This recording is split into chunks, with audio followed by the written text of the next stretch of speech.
A ver, si digo movimiento hippie, seguro que a todos nos vienen a la cabeza imágenes muy concretas, ¿verdad? Flores en el pelo, el símbolo de la paz por todas partes, música psicodélica, lo típico. Pero, ¿y si todo eso fuera solo la punta del iceberg? ¿Y si debajo se escondiera una de las revoluciones sociales y culturales más complejas e influyentes de todo el siglo XX? Vale, vamos al lío con la pregunta del millón. Ese conocido que, bueno, que no es muy amigo del jabón, ¿es de verdad un hippie? Es que todos conocemos el estereotipo, ¿a que sí? Pelo largo, la ducha es opcional, pero ¿nos quedamos ahí? ¿O es que esa caricatura, en el fondo, nos está impidiendo ver algo mucho más grande?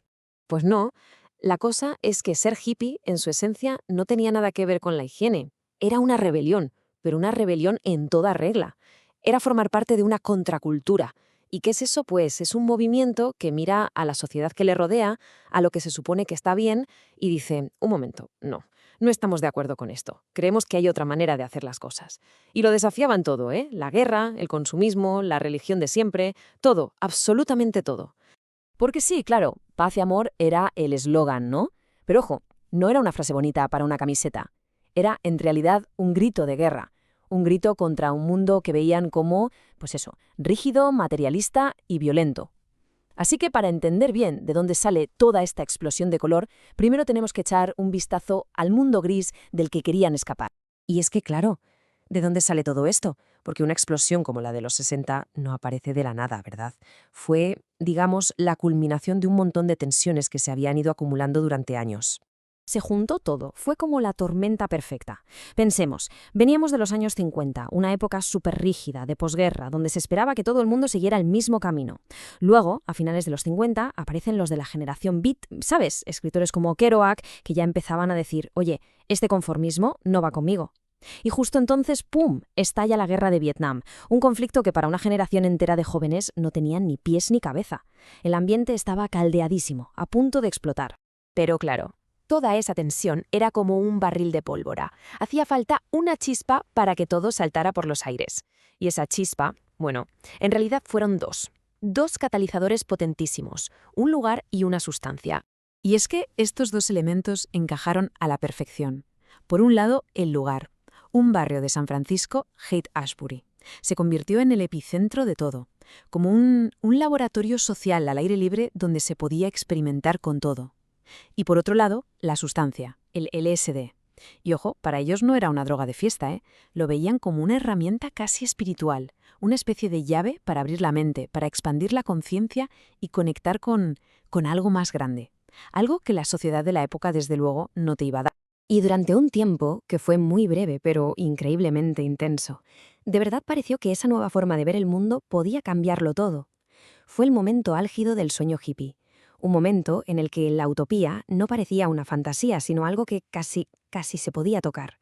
Y es que su idealismo tenía muchísimas patas. Su rebelión iba a por todas. No era solo decir no a la guerra. Era también un rechazo frontal al materialismo, a la idea de acumular cosas. Por eso vivían en comunas, compartiéndolo todo.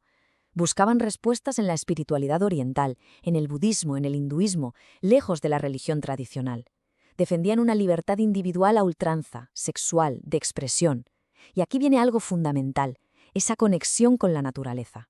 Ahí, justo ahí, se plantaron las primeras semillas de lo que hoy llamamos ecologismo. 500.000, medio millón de personas. Esa es la cifra. Toda esa visión del mundo tuvo su momento cumbre en un evento que ya es leyenda, el Festival de Woodstock, en el 69. Imaginaos la escena, medio millón de personas juntas, 3 días de paz, amor y música. Aquello fue mucho más que un concierto. Fue la demostración de que su sueño, su forma de vida en comunidad, podía funcionar, y a una escala gigantesca. Y esta cita lo resume perfectamente. Sentíamos que nos encontrábamos en el umbral de un nuevo comienzo, una cultura más humana y más llevadera. Es que el sentimiento era ese, de verdad. No estaban en un festival, estaban inaugurando un mundo nuevo. Fue la prueba viviente de que su utopía podía ser real. Por un momento, fue como si hubieran tocado el cielo.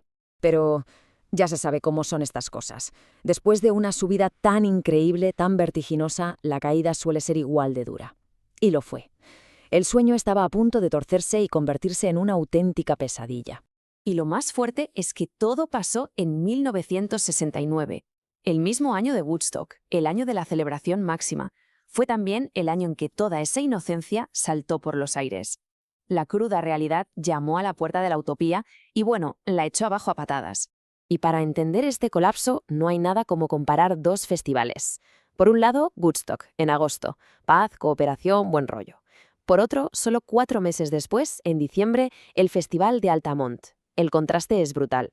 La seguridad en Altamont la llevaban los Hells Angels, los moteros, a los que pagaron con cerveza.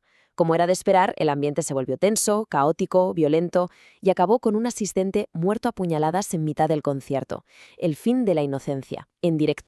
Pero si lo de Altamont fue una grieta en el sueño, lo que vino después fue el terremoto que lo tiró todo abajo. Hablo, claro, de los asesinatos de la familia Manson.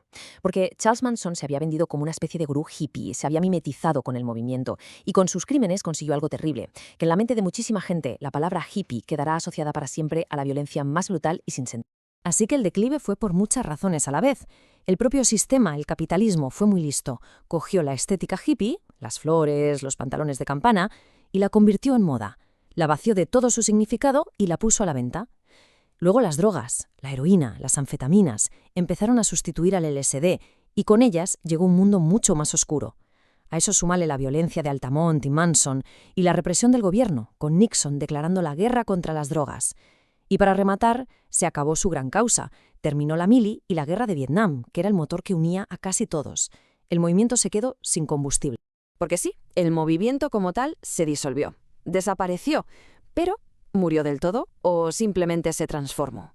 ¿Y si dejó un eco que todavía hoy resuena en nuestras vidas de formas que a lo mejor ni nos damos cuenta? La respuesta es que su legado, desde luego, no desapareció, para nada. Lo que pasó es que se fue filtrando en la sociedad poco a poco, de maneras muy sutiles que a veces ni vemos. Su influencia real va muchísimo más allá de los símbolos de la paz o las furgonetas de colores. A ver, algunas de esas semillas que plantaron son bastante obvias. Por ejemplo, el primer Día de la Tierra, que se celebró en 1970, salió directamente de esa conciencia ecologista. O toda la industria de la comida orgánica, que hoy es enorme. ¿Y qué me dices del yoga o la meditación? Su popularización masiva en Occidente viene de esa búsqueda de alternativas espirituales. Eso es herencia directa. Pero agarraos, porque la influencia más loca, más revolucionaria y, sobre todo, más inesperada de los hippies no tiene nada que ver con la naturaleza. Llegó, curiosamente, desde el lugar que más odiaban, el corazón de la tecnología. Escuchad esta cita, porque es la clave para entenderlo todo. Es de Steve Wozniak, el cofundador de Apple. Dice, la filosofía hippie sostenía que la gran estructura de poder debía desarmarse. Se trataba de alejar ese poder de las grandes corporaciones. ¿Se entiende? La idea del ordenador personal no nació en un despacho de IBM, nació de este ideal hippie. Vamos a darle el poder a la gente, vamos a quitarle el control de la información a los gobiernos y a las megacorporaciones, y a dárselo a cada individuo. El ordenador como una herramienta para ser libres. Es alucinante. Y claro, esto nos deja con una paradoja final, que es para darle vueltas a la cabeza. ¿Puede ser que la mayor herencia de una cultura que lo que quería era destruir el sistema fuera, irónicamente, darnos las herramientas que hoy definen ese mismo sistema? Una auténtica revolución inesperada. Un eco que, nos guste o no, para bien y para mal, ha terminado por darle forma al mundo en el que todos vivimos hoy.